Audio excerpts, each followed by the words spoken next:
सबसे पहले मैं मनोज यादव जी आपकी तरफ आ रहा हूं इस सवाल के साथ, क्योंकि लगातार बारिश हो रही है वहां पर, और मैंने अपने ओपनिंग के अंदर एक बात कही कि देखिए अगर मैं किसी और जगह के छात्रों की बात करूं और फिर बताऊं कि देखिए बारिश हो रही है, बड़ी तकलीफ में है, तो शायद बात सही होगी। झारखंड की मिट्टी के बेटे, सामान्य हवा, सामान्य पानी, आंधी, बारिश, आदिवासी इलाके, जंगल में रहने वाले बच्चे हैं, ये सब जानते हैं कि कैसे इनसे भिड़ना है। लेकिन असली जिससे आपको लड़ना पड़ रहा है सरकार से, उसकी तरफ का रुख इस वक्त क्या है? क्या आपको लगता है कि ये पेपर रद्द करने की दिशा में बढ़ रहे हैं मनोज जी? देखिए, सबसे बड़ी बात है कि ये पेपर रद्द करने दिशा में नहीं, ये लोग सिर्फ हम सरकार से पहले मांग जो बता रहे हैं, जो रियल बात कि सरकार भी जान रही है कि जेपीएससी और जेएसएससी में धांधली हुई है, और हम भी जान रहे हैं कि जेपीएससी और जेएसएससी में धांधली हुआ है, पेपर लीक हुआ है, नौकरी बेचा गया है, ये दोनों जान रहे हैं। सारी दुनिया जान रही है कि पेपर लीक हुआ है और यहाँ पर जेएसएससी या जेपीएससी में सीट बेचा गया है। अब हमको वार्ता क्या करेंगे? ये लोग सिर्फ यही बता रहे हैं कि तुम कितना चोर था, हम कितना चोर हैं। तुम कितना चोर था, वह गुजरात में पेपर लीक होता है, यूपी में पेपर लीक होता है, ये एक दूसरे पर खाली लांछन लगा रहे हैं। अपने बोल के तुमने 100 को बेचा, हम 120 बेचे, 140 बेचे, ये सिर्फ बात हो रहा है। मामला जहां पर होना चाहिए जी, मैं बता रहा हूं, तमाम इनके जो डेलीगेट्स के मंत्री हैं वो तमाम सिर्फ लांछन लगा रहे हैं कि आपने बेचा, ऐसे किया, ये लोग कुछ करेगा नहीं। मैं बता रहा हूं ना, ये लोग लिपा पोती पर लगा हुआ है कि किस प्रकार से छात्रों को यहाँ से समझा बुझा करके घर भेज दें, आश्वासन दे दें, उसके बाद में ये पुनः हम लोगों के खिलाफ नहीं उठेंगे। जब ये क्लियर कट पता चल गया है कि अभय तिवारी ने जेपीएससी की तमाम सीटों को बेचा है, और आपको मैं बता देना चाहता हूं, और जेएसएससी के तमाम सीटों को बेचा है, ये आपको ये भी बता देना चाहता हूं कि कर्नाटक के आदमी ने पत्र लिखा जेपीएससी अध्यक्ष को कि आपका अभय तिवारी जेपीएससी का सीट बेच रहा है जी। यानी कर्नाटक के आदमी को पता है कि सीट बेची जा रही है, पंजाब के आदमी को पता है कि झारखंड में सीट बिक रहा है, आपको पूरे भारत के लोगों को पता है, लेकिन माननीय मुख्यमंत्री महोदय को नहीं पता है, यहाँ के मंत्री महोदय को नहीं पता है जी। यहाँ के मंत्री मानने को तैयार नहीं है।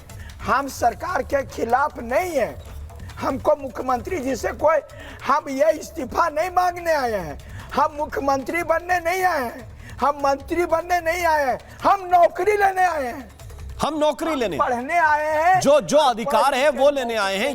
ये वैलिड पॉइंट है। मैंने यही कहा कि फर्क क्या है दोनों आंदोलनों में, वो आपको समझना पड़ेगा। वो आप जब तक नहीं समझेंगे तब तक आप रांची और जंतर मंतर में फर्क नहीं कर पाएंगे। मैं सिर्फ सीधी बात यह पूछता हूं धीरज दुबे, जो इस वक्त मनोज यादव का सवाल है, सभी छात्रों का यह सवाल है कि वो आपके किसी नेता को अलटने पलटने, सरकार को उलटने पुलटने नहीं आए। वो सिर्फ ये कह रहे हैं कि मेरी नौकरी मेरा अधिकार है, अगर मैं टैलेंटेड हूं, अगर मैंने सही एग्जाम दिया है तो मुझे पास होना चाहिए।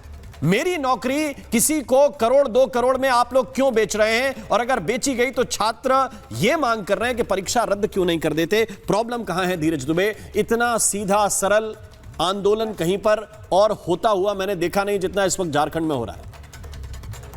बिल्कुल, मैं मनोज जी की बातों से इत्तेफाक रहता हूं, और मनोज जी 100% सही उनकी मांग है, उनका कहना सही है। जो युवा तैयारी कर रहे हैं उनको मेहनत के आधार पर नौकरी मिलनी चाहिए, किसी भी सेटिंग के आधार पर, पैसे के दम पर या खरीद फरोख्त के आधार पर किसी भी परीक्षा को पास करना, किसी पद को हासिल करना, ये पूरी तरह से कदाचार है, भ्रष्टाचार है, और हम इसका समर्थन नहीं करते हैं। हम मनोज यादव जी की बात उस मामले में भी समर्थन करते हैं और धन्यवाद देते हैं, वहां बैठे सभी छात्रों को भी धन्यवाद देते हैं कि जिस तरह से शांतिपूर्ण गांधीवादी तरीके से इस आंदोलन को अंजाम दे रहे हैं और सरकार संवेदनशीलता के साथ इस आंदोलन को कुचलने का प्रयास नहीं कर रही है। किसी भी रांची, किसी भी दिल्ली और बाकी नेताओं का जरूरत ही नहीं है।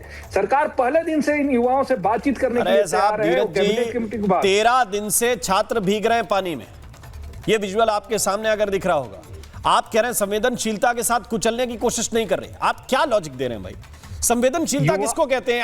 अगर आप मान रहे हैं कि कदाचार है, भ्रष्टाचार है, आपकी बात के अनुसार कदाचार है, भ्रष्टाचार है, तो रद्द करने में प्रॉब्लम कहां है? ये बताइए ना कि ये बात अटक गई है यहां पर, इसलिए हम ये परीक्षा रद्द नहीं कर रहे। हमारा कहना यह है, हाँ मनोज भाई, सरकार के संज्ञान में है कि ये पेपर लीक हुआ है, सरकार मान रही है और पकड़े भी जा रहे हैं कि यहाँ पर सीट बेचा गया है।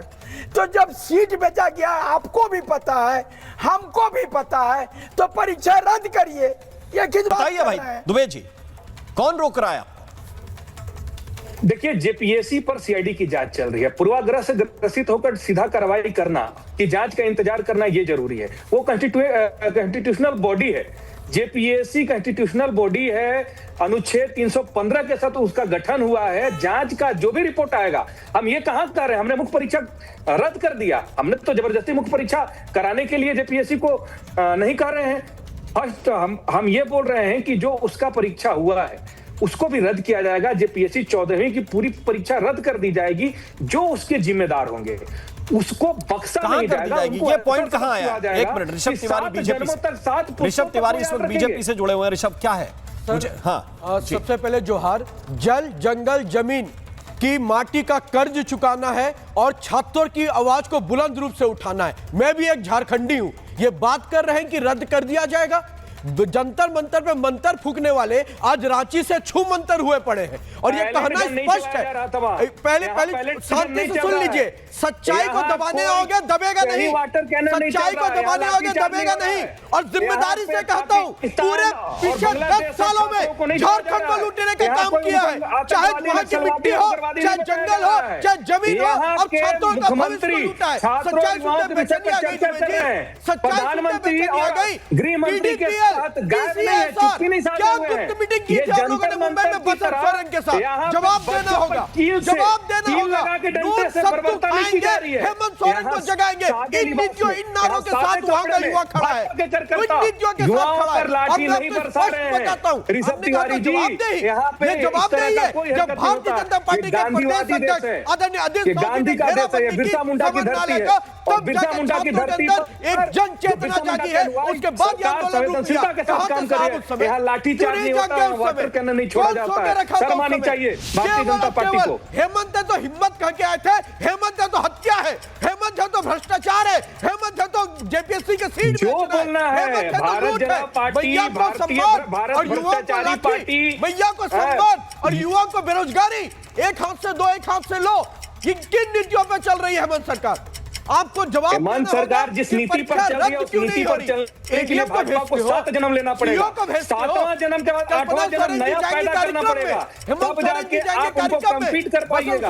उनकी मुस्कुराते चेहरे के पीछे जो झारखंड की कल्पना है, उस कल्पना को करने के लिए भारतीय जनता पार्टी को 2 बार पैदा होना पड़ेगा। मैं ऋषभ तिवारी तुमको बताना चाहता हूँ चैनल के माध्यम से।